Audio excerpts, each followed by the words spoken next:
बोलना मत होता है, डिस्क ही बता दीजिए इसको। ओके, एंगल ऑफ पुल जो होता है वो जहाँ पे अभी असल में प्रेजेंटेशन अवेलेबल नहीं है। एंगल ऑफ पुल ये होता है कि जब आप का मसल जहाँ पे लगता है और जो बोन की डायरेक्शन है उनके बीच की जो एंगल ऑफ पुल, अगर हम बाय डेफिनेशन देखें तो वो बता रहा है कि जब मसल मसल बना किस चीज़ के लिए, पुल करने के लिए, जब वो किसी भी बोन पे लगा होता है और उसको पुल करता है तो उन दोनों के बीच में एक रिलेशनशिप होता है, वो एक एंगल आपस में बनाते हैं, उसको कहा जाता है एंगल ऑफ पुल। कोई भी मसल कहीं पे भी लगा हो वो मूवमेंट करेगा किसी एंगल, वो कोई ना कोई एंगल बनाएगा बोन के साथ, तो उन दोनों के बीच की एंगल जो बनती है ड्यूरिंग पुलिंग, नॉर्मली नहीं, नॉर्मली अगर कोई मसल किसी पे लगा हुआ तो वो एंगल ऑफ पुल नहीं होगी। तो ये चीज़ एंगल ऑफ पुल थी। चलें अब हम आज का टॉपिक जो है वो स्टार्ट करते हैं, और आज का टॉपिक न्यूरोमस्कुलर कोऑर्डिनेशन है। न्यूरोमस्कुलर कोऑर्डिनेशन, पहले अगेन लाइक एवरी लेक्चर मैं अगेन यही कोशिश करूँगा कि सबसे पहले आप जो है वो वर्ड को ब्रेक करने की कोशिश करें। जब आप वर्ड को ब्रेक करते हो ना तो आपकी ज़्यादातर डेफिनेशन उसमें से निकल आती है। तो लेट्स सपोज न्यूरोमस्कुलर कोऑर्डिनेशन को मैं आम ज़बान में अगर समझाऊँ, फिर हम इसकी बुक्स की डेफिनेशन देखेंगे। लेट्स सपोज अगर कोई ऊपर से बॉल आ रही है या कोई भी चीज़ आ रही है, जिस तरह हम क्रिकेट वगैरह खेलते हैं, तो आप बॉल को देखकर आपके हाथ उसके मुताबिकली खुल जाते हैं। ऐसा नहीं होता कि आप पहले बॉल को देखते हो फिर देखते हो मेरे हाथ कहाँ हैं। जब आप उसको कैच करने की, या मिसाल के तौर पे कोई चीज़, कोई आपको थ्रो करता है, आपको बॉल देता है, कोई चीज़ पास करता है, तो आप उसके अकॉर्डिंगली अपनी बाजू अपने पैर खोल लेते हो और उस पोजीशन में खड़े हो जाते हो ताकि वो चीज़। अच्छा, मीर सलाम खान ने रेस किया है हैंड।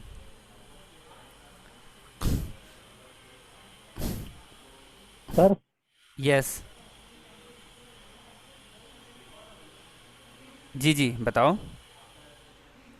सर मैं कह रहा हूँ, हाँ हाँ बताओ, क्या कह रहे हो?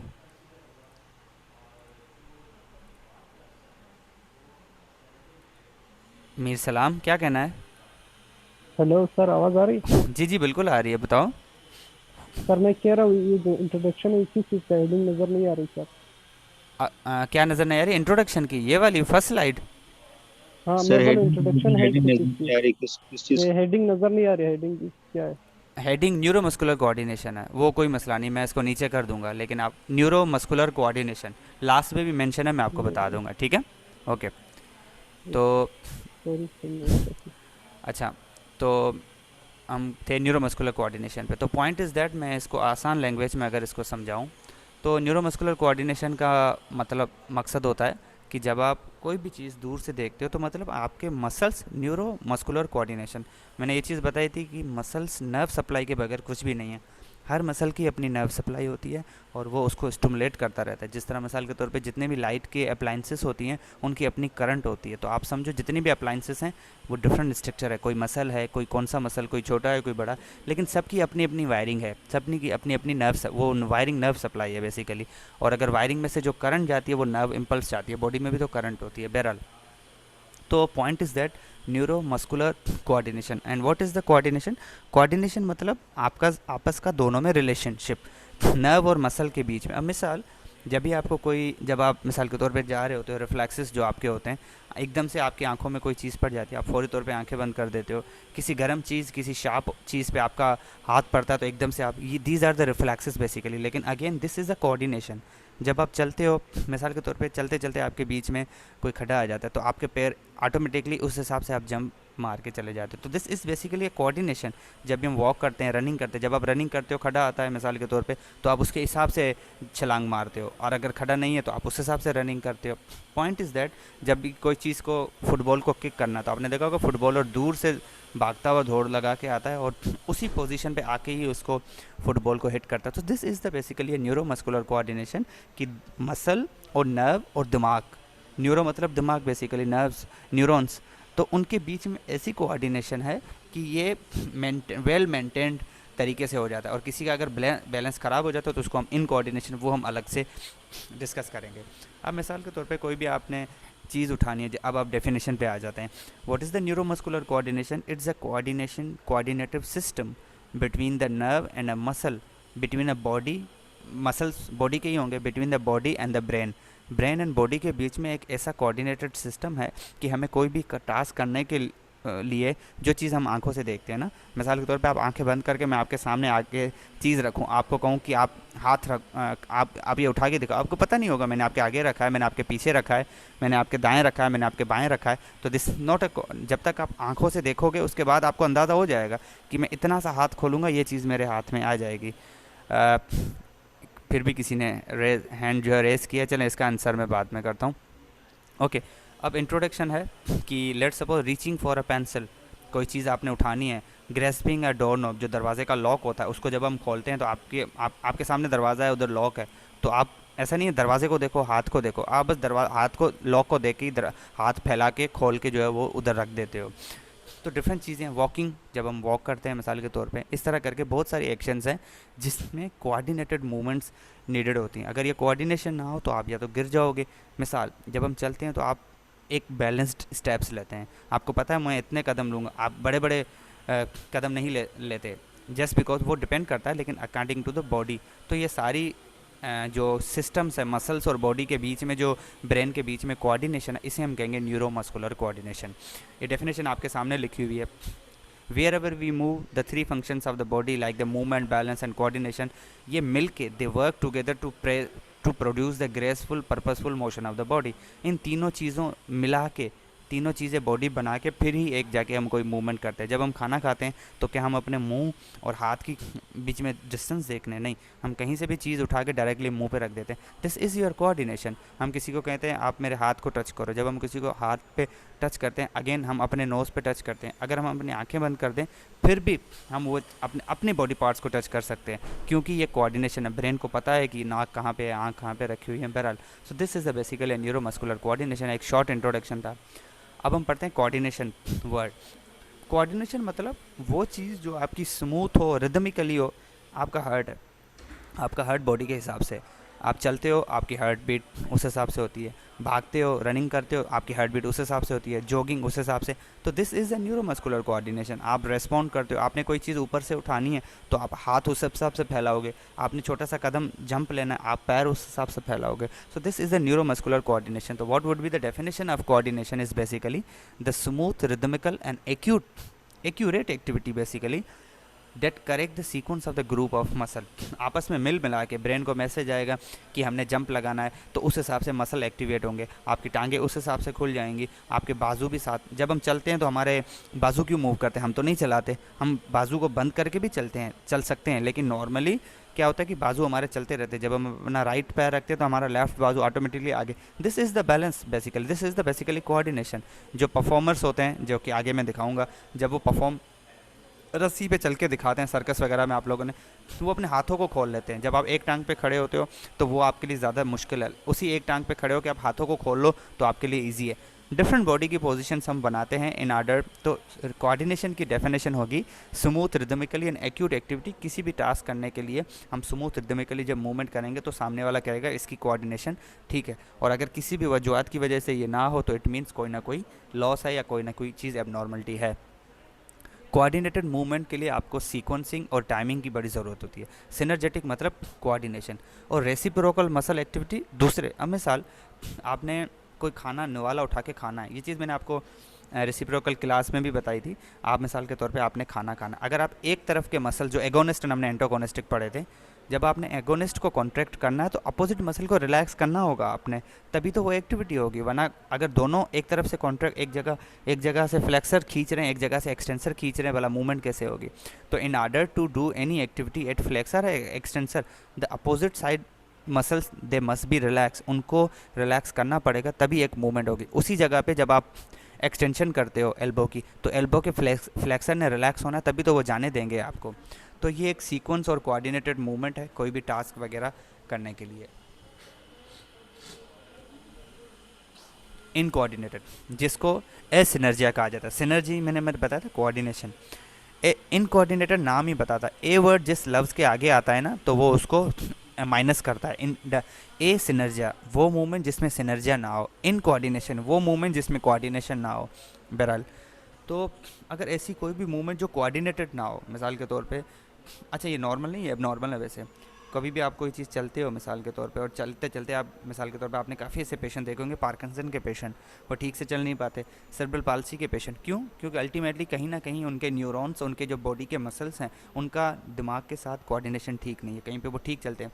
पार्किंसन का पेशेंट बहुत ही छोटे कदम लेता है, बिल्कुल उसको पता है वो गिर जाएगा, तो वो उसकी बॉडी के अकॉर्डिंगली है। सेरेब्रल पाल्सी का पेशेंट बड़े बड़े कदम लेता है मिसाल के तौर पर। तो एक सिंपल सा मिसाल है कि जब जो लोग ड्रिंकिंग वगैरह करते हैं ना, आप लोगों ने अक्सर फिल्मों वगैरह में देखा होगा, ड्रिंकिंग करके वो फिर इधर उधर डगमगाते हैं।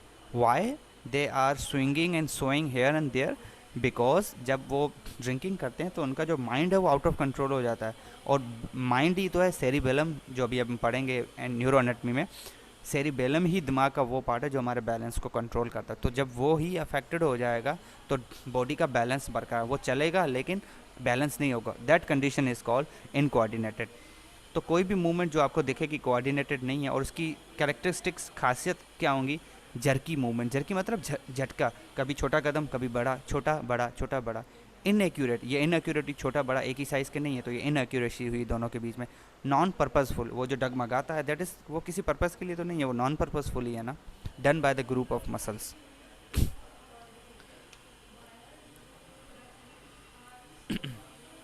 ओके अब ये देखें, ये जो डक या कार्टून जो है, ये जो परफॉर्मेंस दिखा रही है, ये रस्सी पे जब चलना होता है, तो वैसे तो ये जस्ट फॉर द फन है, लेकिन वैसे ही मैं समझा रहा हूँ। रस्सी पे चलने के लिए भी आपका बैलेंस का मेंटेन करना, जो आपका सेंटर ऑफ ग्रेविटी उसको बैलेंस रखना बड़ा ही होता है। कभी कभार लोग गिर जाते हैं तो उसका सेंटर ऑफ ग्रेविटी इधर उधर हो जाता है, इसीलिए वो गिर जाते हैं। बहरहाल इसकी अगर हम बात करें तो ये बचपन में या कभी भी हम जब खेलते हैं, हम खेलते हैं या कोई भी जब खेलता है, तो आपने ये नोटिस किया कि आप रस्सी को देख के फिर छलांग लगाते हैं? आप छलांग उसके अकॉर्डिंगली, बस वो एक बार देखते हैं फिर उसके बाद ऑटोमेटिकली आप लगाते जाते हो। तो this is the basically a coordination, the feeling, perception और एक पर्पसफुल मूवमेंट होती है। This is in coordination. जो अगेन मैंने ड्रिंकिंग का मिसाल, ना कि सिर्फ ड्रिंकिंग, कोई और अगर किसी की एबनॉर्मल कंडीशन है, किसी का ब्रेन अफेक्टेड है, डैमेज है, जिस तरह मैंने पार्किंसन मिसाल दिया, सेरेब्रल पाल्सी का मिसाल दिया, तो वो इधर उधर स्विंगिंग, दिस इज़ स्विंगिंग या swaying basically, here and there. अच्छा, neuromuscular coordination I hope clear है। ये है न्यूरोमस्कुलर री एजुकेशन। अच्छा, सवाल ये है कि व्हाट इज़ न्यूरोमस्कुलर, क्लियर है, नर्व्स एंड मसल्स के बीच में रिलेशनशिप। री एजुकेशन, री वर्ड जिस वर्ड से पहले आता है, इट मीन्स दोबारा। जिस तरह हम रिसाइट करते हैं, रिवाइज करते हैं, रिपीट करते हैं, रीगेन करते हैं, इस तरह करके जो दोबारा चीज़ हो। तो न्यूरोमस्कुलर री एजुकेशन, तो ये तो क्लियर है, ये उन मसल्स की होगी जिनके मसल्स ठीक से एजुकेटेड नहीं हैं, जिनके मसल्स किसी भी सदमे, ट्रामा की वजह से कोऑर्डिनेशन अपनी भूल चुके हैं। इनको हम फिर से सिखा रहे हैं। एक नॉर्मल मसल जब हम पैदा होते हैं फिर हम कोऑर्डिनेशन मेंटेन करते हैं, वो तो हमारा नॉर्मल होगा। लेकिन कि मिसाल के तौर पे सीवीए का स्ट्रोक का पेशेंट है, तभी हमें रिहेबिलिटेटर भी कहा जाता है। स्ट्रोक का पेशेंट है, वो ठीक से चल नहीं पाता, तो मतलब उनके मसल्स और नर्व की बीच की कोऑर्डिनेशन ख़त्म हो गई है बेसिकली। तो इनको क्या करना चाहिए? इनको हमने री एजुकेट करना चाहिए। तो न्यूरो मस्कुलो री एजुकेशन एक वो टेक्निक है जिसमें थेरेपिस्ट जो है वो पेशेंट की जो नॉर्मल मूवमेंट जो लॉस हो गई है उनको रीस्टोर करने में हेल्प करते हैं। रीस्टोर करने में, जो पहले नॉर्मल मूवमेंट वो करता था अब वो नहीं कर पा रहा, तो उसकी बेसिकली रीस्टोरिंग होती है। तो मिला के together the nerves and muscle work to produce the movement. ये चीज़ तो अंडरस्टूड है कि मसल नर्व के बगैर कुछ भी नहीं है। नर्व स्टिमुलेट करेगी तो मसल वर्क करेगा। जिस तरह फालिज में नर्व्स डैमेज हो जाती हैं तो आपका वो मसल काम नहीं करता मिसाल के तौर पे। क्यों? क्योंकि उसका खाना पीना, उसकी जो सप्लाई है, जो स्टिमुलेशन है, वही डैमेज हो गई है। Nerves and signal between the muscle and brain about where and how fast वगैरह मूव। पॉइंट इज़ दैट कि नर्व्स एंड सिग्नल आपस में कोऑर्डिनेटली वर्क करते हैं कि किसको इम्पल्सेस भेजना चाहिए, किसको नहीं। कभी कभार हमें ज़्यादा मसल्स की मूवमेंट कराने की ज़रूरत होती है। मिसाल के तौर पे फाइट एंड फ्लाइट वाली सिचुएशन, हमने भागना है, जब हम भागते हैं तो एकदम से हमारे मैसेजेस आ जाते हैं कि बॉडी को फास्ट मूव कराना है, तो ये सिग्नल फैसिलिटेटरी सिग्नल्स कहलाते हैं। और कुछ समटाइम हमें मूवमेंट को स्लो कर देना होता है तो उसे इनहिबिटरी, वो भी हम थोड़ा बहुत पढ़ेंगे। Point is that what is the neuromuscular re education, neuromuscular re education वो टेक्निक है जिसमें पेशेंट की कोई भी मूवमेंट या मसल जो अपना काम भूल चुका है, हम जब उसको याद दिलाते हैं मुख्तलिफ मूवमेंट करा के, मिसाल के तौर पे पैसिव मूवमेंट जो फालिज के पेशेंट में कराते हैं, फालिज का हाथ वो अपना बाजू नहीं मूव कर सकता, हम बार बार 100-200 बार मूव कराते हैं इसी उम्मीद के साथ कि क्वाइट पॉसिबल जो बीच में सिग्नल या बैरियर जो सिग्नल टूट चुका है दिमाग और मसल्स के बीच में, नर्व्स का जो कनेक्शन ख़त्म हो चुका है, सम टाइम वो जुड़ जाता है। इसीलिए आप लोगों ने देखा होगा फालिज के कुछ पेशेंट कुछ टाइम की फिजियोथेरेपी में ठीक हो जाते हैं, कुछ नहीं ठीक हो जाते। सिर्फ ये फैक्टर नहीं है, और भी सारे फैक्टर्स होते हैं। अगर टेक्निक आप प्रॉपर नहीं कर रहे या एक्सरसाइजेस का सेशन ठीक से नहीं जा रहा। अच्छा, neuromuscular reeducation to educate for the resumption of normal activities, मतलब कोई भी आपकी नॉर्मल एक्टिविटीज़ जो ख़राब हो चुकी हैं, जिसको हम डिसेबल पर्सनस आप लोगों ने, डिसेबल का मतलब क्या होता है, डिस भी जिस वर्ड के आगे आता है तो वो नेगेटिविटी को शो करता है। एबिलिटी, डिसेबल, एबल पर्सन जो काबिल बंदा होता है, जब वो ठीक से चल नहीं पाता, उसमें कोई डिफेक्ट आ गया, कोई डिफॉर्मिटी, लेट्स सपोज किसी का एक बाजू टूट वगैरह जाता है ना, या होता नहीं है, तो वो डिसेबल ही हुआ, या कोई भी फैक्टर वगैरह, तो डिसेबल वो बंदा, डिसेबल पर्सन वो पर्सन जो कोई एक्टिविटी करने के लिए काबिल नहीं रहा, ही इज़ नॉट एबल और कैपेबल फॉर एनी एक्टिविटी, तभी हम उसको डिसेबल कहते हैं। तो उनको एजुकेट करना होता है कि आपका अगर किसी को मसनूई हाथ, जिसको एम्प्यूटेटेड लेग या एम्प्यूटेटेड आर्म कहा जाता है, नकली जो बाजू वगैरह लगते हैं इस तरह, तो उनको हम ट्रेन करते हैं मिसाल के तौर पे। Neuromuscular re education is one method that is used by the rehabilitation therapist, मतलब हम ये सिर्फ ये टेक्निक नहीं है, ये भी टेक्निक है। आई रिपीट, सिर्फ यही टेक्निक नहीं है, ये भी एक टेक्निक है, मतलब और भी बहुत सारी टेक्निक्स हैं इसके साथ साथ ये भी। ऐसा नहीं है कि सिर्फ एजुकेशन करने के लिए ये एक ही टेक्निक हमारे पास बची है। बहरहाल, so it's used by the rehabilitation therapist to facilitate the return of the normal movement. वही बात मैं कर चुका हूँ कि वो बंदे जिनमें न्यूरोमस्कुलर इम्पेयरमेंट का वर्ड यूज़ है सेकंड पैराग्राफ में। न्यूरोमस्कुलर इम्पेयरमेंट मतलब कोई डिफेक्ट, जिसके न्यूरोमस्कुलर कोई डिफेक्ट वाले जो पर्सनस होते हैं, जिनको हम डिसेबल पर्सन कहते हैं, उनकी कोई भी एक्टिविटी जो लॉस कर जाती है, जो वो ठीक से कर नहीं पाता, जब हम उसकी हेल्प करते हैं कराने में, तो this is basically what we are doing neuromuscular re education. Neuromuscular impairments क्या है भला, वो कहाँ से आते हैं? न्यूरोमस्कुलर इम्पेयरमेंट्स कोई भी चोट लग रही, मिसाल के तौर पे किसी को ब्रेन इंजरी हुई, और वो अक्सर हमने देखा होगा कि मूवीज़ वगैरह में कि जब वो ऑक्सीपिटल एरिया स्कल के पीछे हिट करते तो उसकी आईसाइट चली जाती है, उसकी बिनाई चली जाती है। क्यों? जो ऑक्सीपिटल एरिया है, जो स्कल का पीछे वाला एरिया है, वो उस पर वहाँ पे विजुअल सेंटर है, देखने वाला जो विजुअल सेंटर है, ऑप्टिक का जो सेंटर है, वो वहाँ पे होता है। इसीलिए चांसेस होते हैं अगर किसी को सर पे जो है लाठी वगैरह कोई भी चीज़ पड़ती है तो उसका पूरा सिस्टम हिल जाए, क्योंकि brain is the only centre which controls all the movement basically. तो स्पाइनल कॉर्ड की इंजरी भी बड़ी खतरनाक होती है। तो न्यूरोमस्कुलर इम्पेयरमेंट्स मतलब कभी भी अगर किसी मसल की जो नर्व सप्लाई है, या तो किसी मसल की नर्व सप्लाई या डायरेक्ट ब्रेन जो कि मेन सेंटर है, क्योंकि अगर किसी मसल की स्पेसिफिक नर्व डैमेज आएगी तो सिर्फ उस मसल का काम ख़त्म होगा, बाकी सारे बॉडी काम करते रहेंगे। लेकिन अगर ब्रेन अफेक्टेड होगा तो ज़ाहिर सी बात है पूरी बॉडी कहीं से भी अफेक्टेड हो सकती है, जिसका बेस्ट मिसाल स्ट्रोक है, फालिज है। फालिज में यही होता है, कभी आपने देखा होगा कुछ फालिज के ऐसे पेशेंट हैं जिनका सिर्फ एक तरफ का बाजू जाता है, बाकी वो चल फिर लेते हैं, तो उसे माइनर स्ट्रोक कहा जाता है, वो रिकवरी हो जाती है। समटाइम ऐसा होता है कि वो मेजर स्ट्रोक सीवीए कहलाता है। डिपेंड करता है, 3 आर्टरीज़ हैं ब्रेन की, anterior, middle and cerebral arteries हैं, तो डिपेंड करता है कौन सी वाली आर्टरी, लेकिन मैं जनरल चीज़ बता रहा हूँ, जिस एरिया को टारगेट किया जाएगा वही अफेक्टेड होगा। अच्छा, इनके मकसद क्या हैं, किसके? ये है जो हम री एजुकेशन कराते हैं, मकसद ये है कि ये इम्प्रूव करता है बैलेंस। जिस तरह मैंने बताया पार्किंसन का पेशेंट है या स्ट्रोक का पेशेंट है, उसका बैलेंस ख़राब हो गया, फिर हम उसको बार बार चलाते हैं।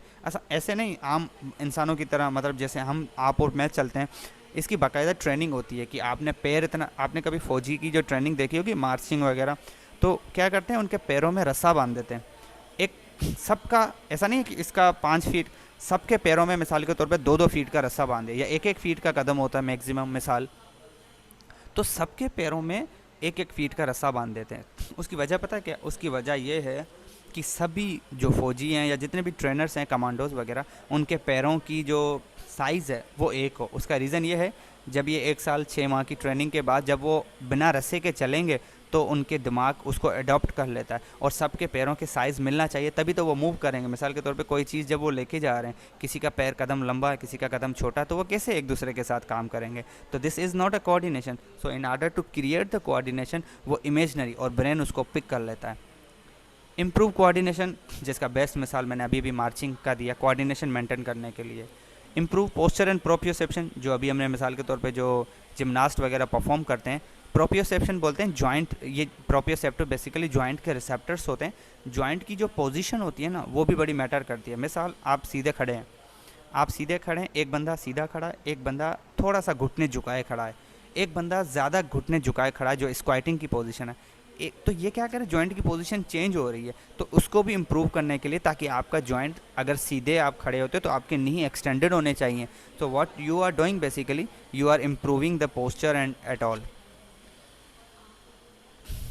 Okay, proprioception is the sense of relative position of the different body part, मतलब आप डिफरेंट बॉडी पार्ट्स के अकॉर्डिंगली रिएक्ट करते हो। आप ज़्यादातर घुटने झुकाए नहीं खड़े हो सकते, लेकिन आप सीधा खड़े हो तो ज़्यादातर झुक सकते हो। तो दिस इज़ द ब्रेन, उन जॉइंट्स में रिसेप्टर होते हैं जो कि डिटेक्ट करते हैं पोजीशन को।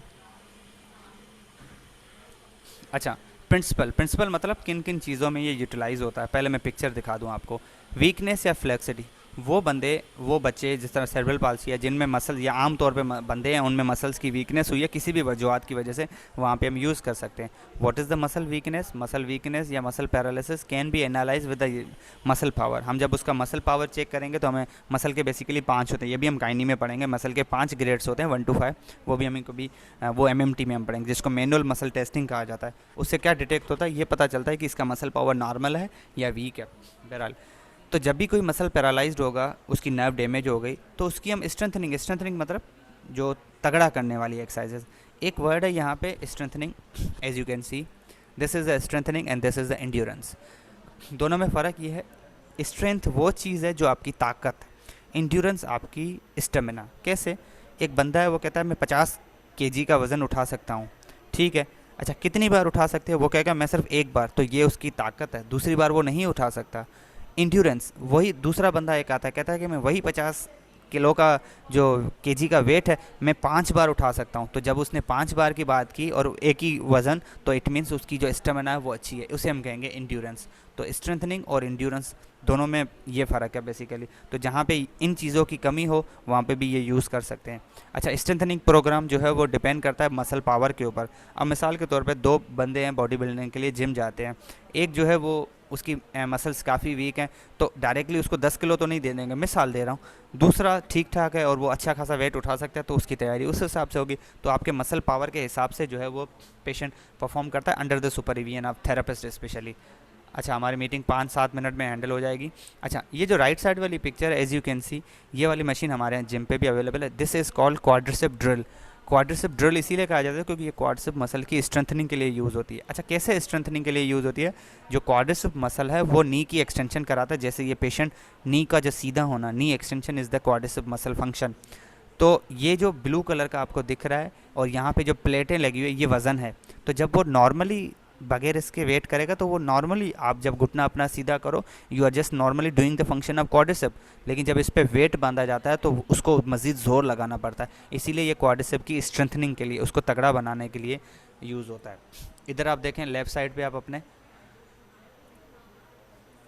ओके लेफ़्ट साइड पे देखें तो ये बाइसेप में इसको हेल्प कर रहा है। तो उसका मसल वीक है तो वो जो थेरेपिस्ट है या ट्रेनर है वो उसको असिस्ट कर रहा है बेसिकली, ताकि फुल उसकी जो है मूवमेंट हो जाए इस तरह करके। ये वीकनेस है ना, तभी ये भी वीकनेस है।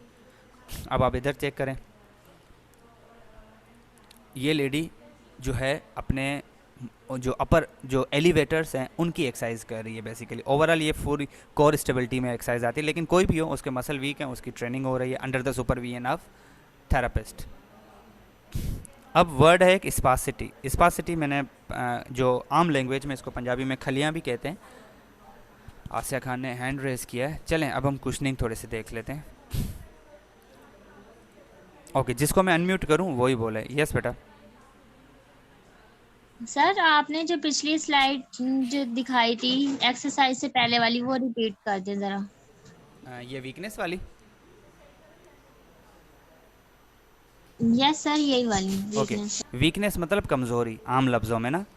फ्लेक्सिसिटी जो वर्ड है ये वाला फ्लेक्सिसिटी, ये इसको आप जो है वो हाइपोटोनिसिटी भी कह सकते हैं। फ्लेक्सिटी मतलब, फ्लेक्सिड जो लफ्ज़ है मतलब नरम। जब आपके मसल्स वीक हो जाएंगे ना तो आपने देखोगे जो बॉडी बिल्डर का मसल है वो सख्त होता है, ठीक है, क्योंकि उसका टोन बड़ा हुआ होता है। कुछ मसल ऐसे है तो जो फ्लॉपी टाइप फ्लैक्स, कभी आपने सीपी पेशेंट वगैरह अगर इत्तेफाक होगा तो देखा होगा, तो उसके मसल बिल्कुल नरम होते हैं। दीज आर द फ्लैक्सिटी, मतलब उसके मसल वीक है। तो ये वाले जो री एजुकेशन को जब ये हम पढ़ रहे हैं, ये किन हजरात में कराया जाता है, तो वह ये एक ये भी है वन ऑफ द कि जिनके मसल्स वीक हैं आप उसमें न्यूरोमस्कुलर री एजुकेशन करा सकते हो। तो मसल वीकनेस मतलब मसल की कमज़ोरी बेसिकली, और वो कमज़ोरी किसी भी वजूहत से हो सकती है। लेट सपोज अगर कोई मसल वीक है तो क्वाइट पॉसिबल उस जो खाना पीना उसको ठीक से नहीं मिल रहा, तो मुख्तलिफ वजूहत हो सकती हैं। स्ट्रेंथनिंग और इंड्योरेंस का फ़र्क मैंने बताया था। स्ट्रेंथनिंग मतलब वो काम जो आपकी ताकत आप एक बार कर सको और उसके बाद थक जाओ, वो नहीं कर सको। लेकिन वही काम अगर आप कोई भी काम आप 10 बार कर सकते हो एक ही ताकत के साथ, तो वो आपकी ताकत नहीं, वो आपकी इंड्योरेंस कहलाएगी। तो जो काम आप एक बार करो, जो बार बार करो सेम स्पीड के साथ, सेम वेट के साथ, तो वो आपकी इंड्योरेंस कहलाती है। तो इंड्योरेंस मतलब आपकी स्टेमिना, हम कहते हैं इसका बड़ी अच्छी स्टेमिना है, इस तरह करके। ओके, स्पासिटी जो है फ्लैक्सिटी का उलट है। इस फ्लैक्सिटी में टोन डिक्रीज़ हो जाती है, स्पासिटी में क्या होती है, टोन बढ़ जाती है। इसको आप हाइपरटोनिया भी कह सकते हो, ठीक है। मैं अगर यहाँ पे आपको टाइप करूँ, आप हाइपरटोनिया भी कर सकते हो इसको, हाइपरटोनिया। हाइपरटोनिया मतलब टोन, हमने पढ़ा था पार्शियल स्टेट ऑफ कॉन्ट्रैक्शन। तो जब टोन आपकी बढ़ जाएगी तो उस कंडीशन को हम हाइपरटोनिया कहेंगे। आम लैंग्वेज में इसको खलियाँ कहते हैं, स्पासिटी, रिजिडिटी भी कहते हैं, जब मसल थक जाते हैं। मिसाल के तौर पे कोई बंदा जो दिन में इतना काम नहीं करता, एकदम से वो झुक के जो है वो कोई अच्छा खासा वर्कआउट करता है, मिसाल के तौर पर रात को जब सोता है तो सुबह उठता है तो उसकी कमर अकड़ी हुई होती है। वो जो अकड़ना है बेसिकली स्पास, वो एबनॉर्मलिटी नहीं है। वो अकड़ना थोड़े दिन के लिए आप जो है वो, आप कोई बंदा जिमिंग वगैरह करता है ना, तो वो नया नया जब जाता है तो भरपूर वर्कआउट करके आता है, 2-3 दिन तक वो जो है वो उसकी बॉडी की जो मसल जिनका उसने वर्कआउट किया वो अकड़े हुए होते हैं। तो वो अकड़ना नॉर्मल है, एबनॉर्मल नहीं है उसको में। हाँ, अगर वो 2-3 दिन से ज़ायद रहे और अगर आपको पेन करे तो आपकी शिकायत, तो फिर आप चेक करा सकते हो, नहीं अदरवाइज़ वो नॉर्मल है। तो वो रिजिडिटी जो है वो स्पासिटी है, मसल का टोन बढ़ जाता है। क्यों? मसल से आपने बहुत ज़्यादा काम ले लिया है, ठीक है। तो what is the spasticity? Spasticity is a disorder, abnormality है, मैं नॉर्मल की बात नहीं कर रहा। Is a control disorder that is characterise, उसकी पहचान ये है कि उसमें मसल टाइट या स्टिफ हो जाते हैं, and inability to control those muscle. और वही स्पासिटी आप जिस मसल्स में होगी, वो जिस मसल, उस वही मसल जिस जॉइंट पे लगा होगा उसकी मूवमेंट आप ठीक से नहीं कर पाओगे, क्योंकि आपको शदीद पेन होगा। शायद आपका कभी इस चीज़ से हो कि जब आपकी बॉडी अकड़ जाती है तो जो पार्ट आपका अकड़ जाता है आप उसको ठीक से मूव नहीं कर सकते। अगर मज़ीद करेंगे तो आप टीयर वगैरह मसल्स को कर सकते हो, तोड़ सकते हो। बहरहाल, अच्छा, इसका मकसद न्यूरोमस्कुलर री एजुकेशन का यही है कि ये जो स्पासिटी हुई है इसको रिलैक्स करना, इसको रिलैक्स करना, यही एक मकसद है। The aim of this treatment is to reduce the tone and relax the muscle basically and promote. तो कुछ लोग मेडिसिन खाते हैं, कोई मसल रिलैक्सन खाता है, कोई उसके लिए एक्सरसाइज करता है, या बेस्ट तरीका जो होता है हीट देता है। अक्सर लोग कहते हैं कि जब भी आप एक्सरसाइज करके जो है वो आपकी बॉडी अकड़ जाए, स्पेशली इन सीज़न में जो बूढ़े हजरात हैं उनकी कोई भी पेन होता है तो उसको हीट देते हैं। क्यों? हीट क्या करती है? बेसिकली मसल्स को रिलैक्स कर देती है और आपको सूथिंग इफेक्ट, एक सुकून मिलता है बेसिकली। तो रिलैक्सेशन में भी जनरल या में भी लोकल। जनरल की बात फुल बॉडी रिलैक्सेशन, लोकल मतलब मिसाल के तौर पे आपको शोल्डर के जो मसल्स हैं उस पर आपको स्पाज़म फील हो रहा है, आपको नहीं, किसी भी को भी, जब आप सिर्फ उसको देखो तो लोकल। अगर फुल बॉडी को रिलैक्स करोगे तो जनरल। जिस तरह लोकल एनेस्थीसिया और जनरल एनेस्थीसिया, लोकल एनेस्थीसिया में क्या होता है, जिस चीज़ की ऑपरेशन करनी है सिर्फ उस हिस्से को सुन करते हैं। जनरल एनेस्थीसिया में आपको कोई भी ऑपरेशन करना हो पूरी बॉडी को सुन करते हैं, जिस तरह बाईपास का ऑपरेशन है या टीके या नी ट्रांसप्लांट का। मैं मिसाल दे रहा हूँ, लोकल जनरल का फ़र्क बता रहा हूँ। अच्छा, हमारी मीटिंग एंड होने वाली है, मैं आपको फिर से जो है नई मीटिंग बना के, अगर कोई क्वेश्चन है तो ठीक है, वरना हम इस प्रेजेंटेशन को कंप्लीट करते हैं। तो ये Excuse me, सर जी जी सर ये क्वेश्चन है कि सर आपने बताया था ना कि वो पार्ट हमारे सर के पीछे का जो बेसिकली विजन के लिए, देखने के लिए रिस्पॉन्सिबल होता है, तो उसका नाम आपने क्या बताया था? ऑक्सीपिट एरिया। ऑक्सीपिट बोन है, ये हम स्कल की बोन्स में पढ़ेंगे। ऑक्सीपिट, OCCIPUT, ऑक्सीपिटल एरिया बोलते हैं, कुछ ऑक्सीपिट बोलते हैं। बहरहाल ऑक्सीपिट बोन है और उसके अंदर जो एरिया होता है वो ऑक्सीपिटल एरिया कहलाता है। जी, स्पासिटी किसी का सवाल था मेरे ख्याल से। बेटा स्पासिटी मतलब जब आपके मसल की टोन बढ़ जाए। यस यस यस सर आपके ये इस टॉपिक का नहीं है। सॉरी, हेलो, जी जी, टोन बढ़ जाना मतलब नहीं, टॉपिक क्या बेटा? सर न्यूरोमस्कुलर इम्पेयरमेंट क्या है? ये टॉपिक से रिलेटेड अभी एक क्वेश्चन तो कंप्लीट करें। ये क्या कहा था, टॉपिक क्या है बेटा? सर मैं ये हम्म। बोल रही हूँ कि एक क्वेश्चन है मेरा, वो इस टॉपिक से रिलेटेड नहीं है। हाँ तो पूछें, कोई भी हो, खैर है। हाँ पूछ लूँ हाँ हाँ, पूछो बेटा, कोई मसला नहीं, सर? पूछ।